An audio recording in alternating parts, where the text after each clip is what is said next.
When you and your team are working hard and focusing on day to day work, sometimes important big picture conversations can get delayed or maybe even never happen. Today, we're going to talk about how you can use scheduled quarterly one on one check ins with your employees to talk about the important stuff and stay more connected. Welcome to the Friday Habit with Benjamin Manley and Mark Labriola II. The Friday Habit is for creators, entrepreneurs, and agency owners looking for actionable ideas on how to grow their business and be more profitable. We'll pull from our combined knowledge of over 20 years and interview thought leaders that will inspire you and give you the motivation you need to kick your business into high gear. Buckle up. It's Friday. Yow! Whoa. Boy, I did not expect that sound. That's right. We're psyched. We are ready to go. I hope you're not listening to this at 5 a.m. on Friday. Sorry about that. Whatever. Not sorry. Sorry, not sorry. Boom, you're ready to rock. 5 a.m. Let's get on that treadmill and pump. Oh, man. Well, I wanted to let people know, you know what? We're looking for some new reviews to read. I don't have a new review to read today, Mark. No new review? Yeah. Well, come on, people. Get on there. Show the love. I wonder if we're making it too hard for people to leave reviews with all these challenges and stuff. I mean, what do you think? Do you think it's too hard, or does it make it fun? I think it makes it fun, All right. It's like a challenge. We're essentially making a game for people. Yeah. We're letting them just turn off their brain for a second, have a little fun. Let's be creative. Are we going to generate a random noun? Yeah. So the way this works, if you like the podcast, we'd love for you to leave us a review on Apple Podcasts. To make it fun and make you get a little creative, we generate a random word for you to work into your review. So it's a little bit of a challenge. Okay. Today on the episode, our random noun is midnight. Oh, nice. Are we turning into a crazy morning show, like a radio morning show? I wouldn't be opposed to that. All right. Friday mornings with Ben and Mark. There you go. Yeah. So if you leave us a review, try to work in the word midnight into your review. Nobody has gone for cummerbund yet, surprisingly. Surprisingly, cummerbund was a solid one too. Yeah. Not sure why no one's worked that in. It's difficult. I mean, I doubt that a lot of people are listening to the Friday Habit as they're tightening their cummerbunds, but it's possible. Yeah, it's possible. Anything's possible. Well, hey, today's topic is very timely. Quarterly check-ins with your team. How do we do them, Ben? I started as soon as I hired my first employee. I put a quarterly review on the calendar out of the gate, and then have done it every time we've hired another person. I just get that quarterly review going. So obviously you see a benefit in it. Yes. I'm doing something right here. I love doing it. I think there's a lot to it. Yeah. So I guess I wanted to talk a little bit about what the purpose of doing this is, why do a quarterly check-in, but then also get into some of the practical stuff as far as like how to do it and be effective with it. Now say you're a one-man band. Yeah. No team, just you writing copy in a basement somewhere. Uh-huh. You got some tips for us? 100%. Okay. Yeah. Awesome. I mean, honestly, a lot of this stuff, some of it applies to connecting with your team, but also a quarterly check-in can be useful to do with yourself and almost do like a self-evaluation. So definitely keep that in mind as we go through this. Some of these things you could go through this list and do a self-evaluation. Like, what are you doing well at? What are you not doing well at? Kind of rate yourself, and then it'll give you a little bit more awareness of what you can do to get better at things. Nice. All right. Well, let's jump on in. All right, let's do it. So first, let's talk about a little bit like why do quarterly check-ins. So here's a few reasons that I think make it really valuable. One is doing a quarterly check-in helps you be more intentional about staying connected with your team. And I guess maybe I should step back and just say what a quarterly check-in is to me as well. And it basically is just a time, probably about an hour once a quarter. I usually do it right on the start of a quarter. So, on January 1st-ish, on a Friday, we take part of our set aside Friday time, and we spend about an hour. I spend about an hour with each employee to kind of talk through a couple of things and basically to check in with them let them know how they're doing as part of the team, and also get feedback from them on how I can do better as a leader and, as the owner of the company. So yeah, there's a few things I think that really help this be really valuable. Like I said, the first one is being more intentional about staying connected with your team. I find it pretty easy to get caught up in client work or just improving the business and kind of ignoring some of the bigger picture things with employees. Like, let's say you need to talk about, hey, do you still even like working here? You don't want to be surprised and blindsided someday if your employee comes to you like, hey, you know what? I've not really enjoyed working here for the last 6 months or year. Maybe we never stopped to talk about it, and there was never an opening for them to bring something like that up. So just kind of having these quarterly check-ins has a set aside time to make it easier to talk about things like that. Second thing is just building in important communication into your systems and your culture. So it helps you be intentional, but also just building this into a system so that you don't accidentally forget to talk about these things.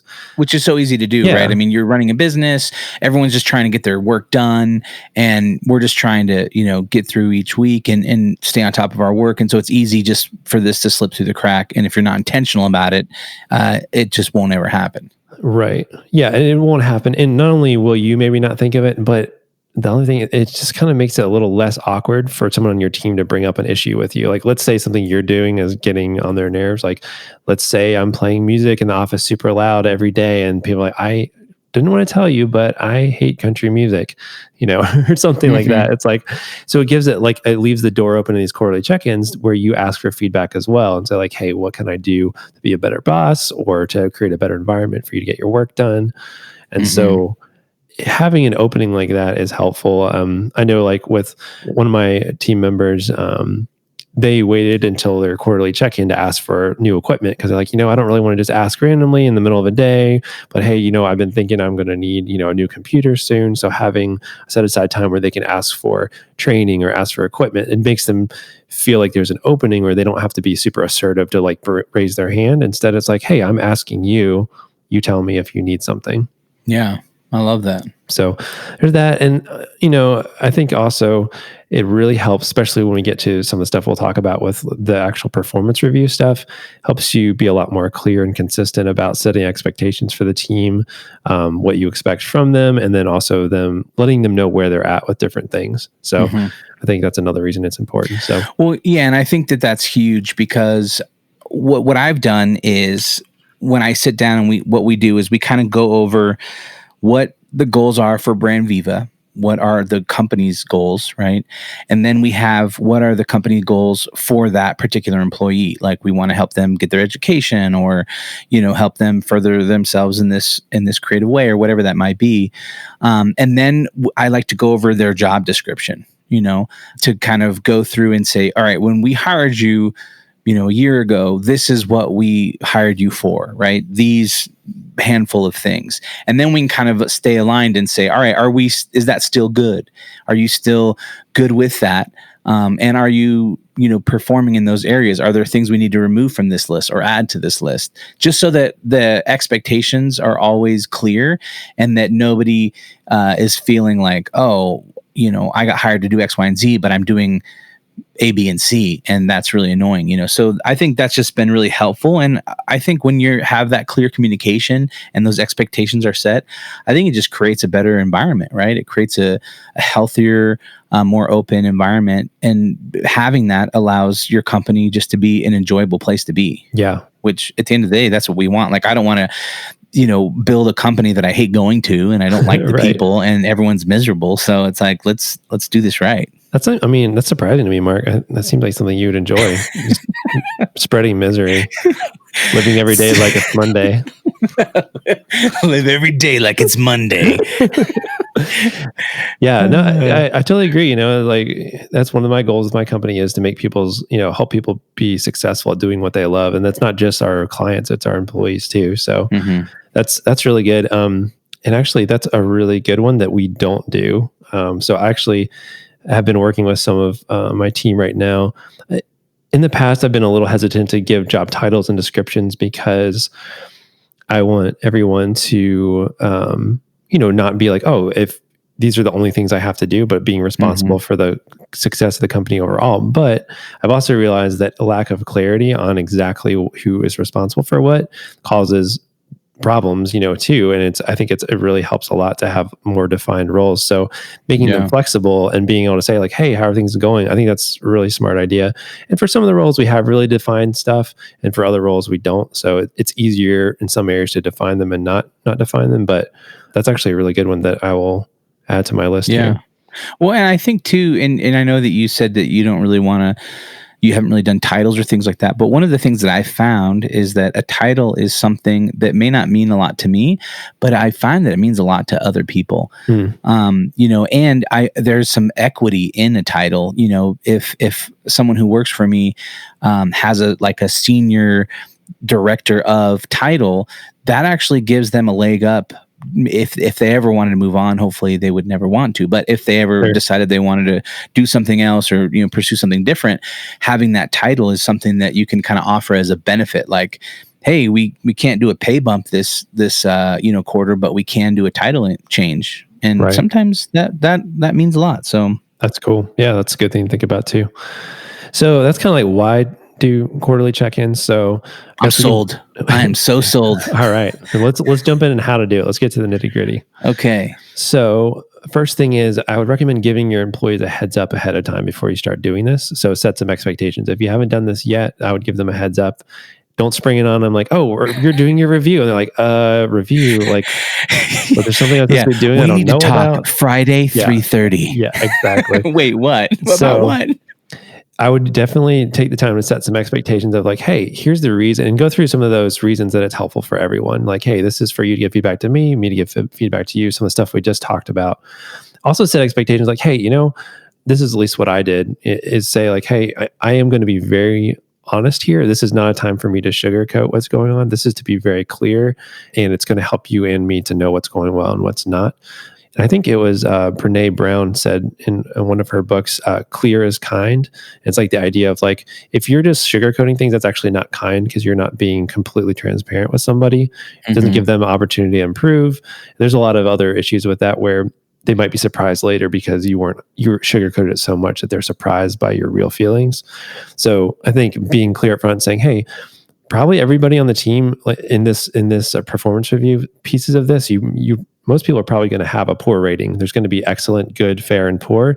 And probably everyone will have at least one area where they're not doing well in, and it's not something personal. This is just my perspective. And I'm going to want to get your perspective on if you think you're doing better than that. And also, like, what do you think is holding you back from moving up and getting better at that, And so it's not anything personal. It's not that kind of stuff. So setting some expectations of that you are going to be very honest about it and objective, I think, will just help soften the blow if you do need to have harder conversations, and realize that, hey, especially the first time, I'm not going to judge you on things I haven't already set expectations on before, because it's not fair for me to judge you on something that I haven't already kind of set, like, oh, this is my standard, my expectation.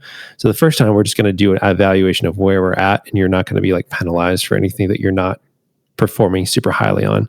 And that was actually when my friend Tim gave me a tip on that when I was talking to him about this. He was like, hey, I try to make sure that the first time through they realize, hey, it's not fair for me to judge you on anything that we haven't already set expectations on. So we'll do that as set kind of a bar the first time we do it, So that's kind of the part, just setting expectations and helping them prepare. I also like to use a performance review chart. And so you can Google this, like employee performance review. I combined a few different ones that I liked and created a chart. But basically it has a chart where on one side, on the left, you have a list of different qualities that you want to evaluate for an employee. So for example, this one has job knowledge, productivity, work quality, technical skills, work consistency, enthusiasm, cooperation, attitude, and it keeps going down the list. Punctuality, attendance, dependability. And what do you rate them 1 through 5? Basically, it's excellent, good, fair, and poor. So I tell people like, hey, if you're doing excellent, like I can't even think of a way you can improve Like I'm not going to give everybody Mm. excellent. Like I'm like, hey, I'm not only going to give excellent if I'm like, I'm blown away. Like I don't even know how I could get better at this. Right. Right. Because I tend to be a person that just wants to make people feel good. I'm like, oh, you're doing awesome. Like, and not like actually address any issues that come up. So, and this is like time for me to put on my serious, like, all right, let's talk about this and figure it out. Man, that's awkward. I'm stingy with the excellent. That's good. But yeah, but I'm also I'm fair about it too. I feel like, but I also try to listen when I give these ratings and say, hey, and so basically you have this list on the left where it's like all these different character qualities or aspects of the job that, or, things that you want to rate performance on. Then you have excellent, good, fair, and poor. And then next to that, I have notes for each one. So actually, you don't want to rush this. You want to be really thoughtful. If you're going to give somebody an excellent rating or a poor rating or really any rating, I think you really should put in the time, probably about an hour per person at least to think about this and be as intentional as you can. So you're not giving somebody a poor rating without being very clear about what that means and how they can get better. Because I think that's just not fair, to somebody to do that. So basically, go through, rate each one, write a little bit of notes about why you feel like that's the rating, and maybe down below all that stuff, there's an area where you can write opportunities for improvement. So if there was anything that was poor, fair, or whatever, then you can kind of say, okay, here's some ideas on how to improve that from your perspective before you talk to them. And, another thing to do is just to define what you mean by excellent, good, fair, and poor. So to me, excellent, like I said, is like, this is blowing me away. Good is like, hey, you're doing your job well. Like good is actually good. It's not just like, oh, good. No, it's like, this is good. But excellent is like beyond good. You know what I mean? Like good is already great. So fair is like, okay, you're checking the box, all right, it's getting done. It's all right. And then poor is like, oh, this really needs some work. Like there's some problems here we need to fix. So now I got a question for you. Do you give this form to them before you have the review? Like, can they look at this to see what these categories are so they can maybe even self-judge themselves before your meeting?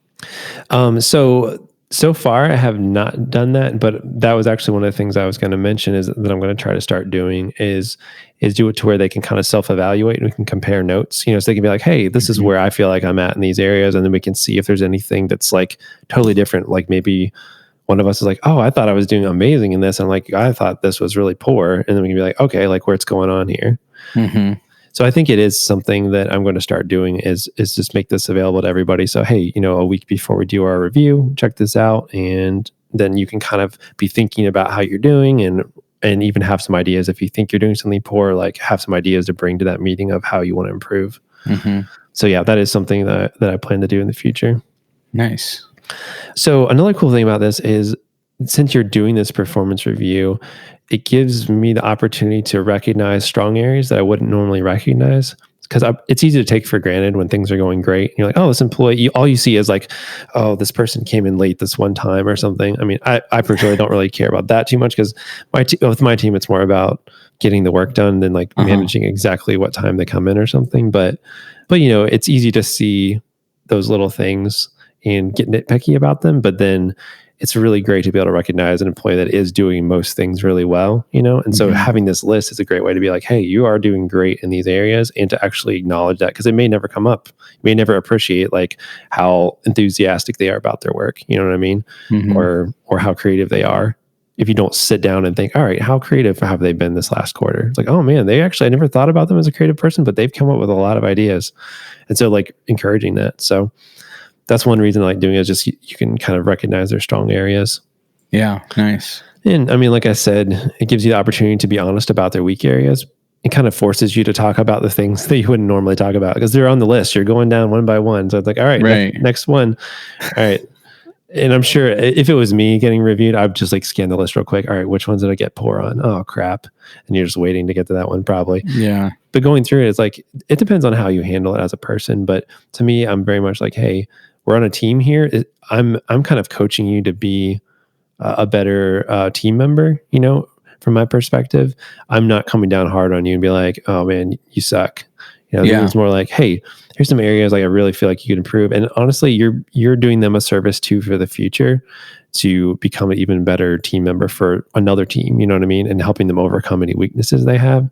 So it just has to be one of those things where, you have to have an attitude of like coaching and helping them, succeed, and not all about like coming down hard on them for failing. Right. You know what I mean? Yeah. No, I think that's so important. I think, looking at it as an opportunity to enrich someone else's life and push them to be a better version of themselves. Yeah. It works out for both of you, right? It works out for them because they are becoming better, and then it works out for you because they're becoming a better employee. So I think that's awesome. Yeah. And then one thing I like to do after we kind of go through this performance review, this is something I used to do instead of the performance review. And this is a new thing I've started. The performance review part is new. But the other questions I ask, I like to do as well, which are basically just some more general questions, which are like, how are you feeling about the work you're currently doing? Kind of like you were saying, going over like a job description. Mine was a little less formal, but I might kind of formalize that a little bit more. Like, what do you enjoy most about your work? What part of your work drains you? What new skills would you like to learn? Are there any tools that help you do better in your job? Are there any conferences you'd like to attend? Is there anything I can do to help you improve? What do I do that makes your job more difficult? That's a question that kind of opens up the door for them to give you feedback. It's like, what do I do that makes your job hard? And it's like, oh man. And that can be hard to hear sometimes, but I mean, they're having to listen to your feedback. So I think it's only fair to open up the door to feedback back the other direction. And then even like, hey, what can I do to be a better leader for you and the rest of the team? Like, what do you see, weakness wise that I could work on? Yeah. So, you have to come at it, I think, from a humble perspective to learn, because I mean, even in the last quarter, with one of my team members, we had some really good discussions, and a lot of the small things that they were struggling with actually came down to not having clear goals defined by me, and also me not dedicating the time to actually work on those things with them when it required my input. I was just kind of checking the box and not really putting my all into that part of it. And it was basically undermining what they were trying to do in their job, and basically said like made it so that they were rated poor in that area, but really it ended up being my fault. So, and also it helps you identify like those kind of fits of like, is this person in the right role or not? So you can identify, okay, cool. Right. Like this part of their job is not working because they don't have the skills for that area or whatever it might be. And so it gives you the opportunity to fix it. So a lot of times this stuff actually ends up coming back on you. So watch out for that, because if you like lots of times it's because you didn't empower them the right way, or you weren't strategic about handing that thing off. And it's cool because then it's like you're looking at this together, trying to figure out how do we make this stuff better, not looking at them and pointing the finger of like, you're failing. It's like, hey, like here's how things are actually going in reality. Like, what can we do to make it better? Yeah. So yeah, that's that part. I think, like I said, being humble, listening to feedback is really helpful. A couple other conversations you could have and bring up during, quarterly reviews are things like raises, talking about what the plan is for that, any shifts in responsibilities like we talked about, their future career plans, so you can help build them up for if they don't plan to stay with you forever, how can you help them succeed at the job they get next? And then even just like, what are your future plans for the company, and just letting them know that stuff. And a lot of that stuff we cover in our like team quarterly meeting too, not just the one-on-one, but I can see like, hey, here's the plans that we have. So I like to usually do the reviews after we set the quarterly goals as a company. And then then we'll talk like one-on-one and see, how they fit into that, and if they have questions about it or concerns and that kind of stuff. So yeah, that's my suggestions. This is awesome. I love this. This is like adulting stuff. Like this is like, we got to go to the next level. Like we can talk about being a company, but then it's like when you're really a company, you have to dig in and do some of these things. And I think for a lot of people, it's hard, right? Like having tough conversations is difficult, and embracing conflict or having different ideas, like those aren't easy things, but it's one of those things that you'll be better for it if you do it. We all like to avoid conflict, and sometimes we just will like, maybe it'll fix itself, but I think it's one of those things where it won't fix itself. And what will happen is that over time, there'll just be a degradation. Yeah. Degradation. There'll be a degradation of morale and other things. And it will be that thing of, the elephant in the room that nobody talks about, right. So I think this kind of goes around that and helps you, nip it at the bud, as they like to say. Yep. So to recap, we got, give your employees a heads up ahead of time. Don't spring it on them. Use a performance review chart that helps you kind of, have a guideline or a map of where you're going with the review. Yep. Recognize people's strong areas. Do that first, and then be honest about their weak areas. Give them praise before you blast them. Have a list of questions or prompts to cover with each person. And then at the end of the day, be humble and listen to the feedback that you get so that you can improve as well. Yeah. I love that. So what's our action item for the week? Action item is to put your next quarterly review on the calendar. So figure out when you can do this, set expectations with your team, talk through, hey, this is why I want to do this. It's going to be better for everyone. I want to make sure that we're all aligned, and then actually put that on the calendar, shoot them out a copy of this ahead of time so they can see the types of things you'll be talking about. And then also make sure that you tell them the types of things you want feedback on as their leader as well. That's awesome. Hey, well, thank you so much for joining us today. Don't forget to go to thefridayhabit.com to find show notes for this episode. There you can also find links to our website and ways to get in touch. At the bottom of the page, you can download our guide to the Friday Habit System that will show you how to set aside one full day each week dedicated to working on your business instead of in your business. Thanks for listening to The Friday Habit, and until next time, live every day like it's Friday.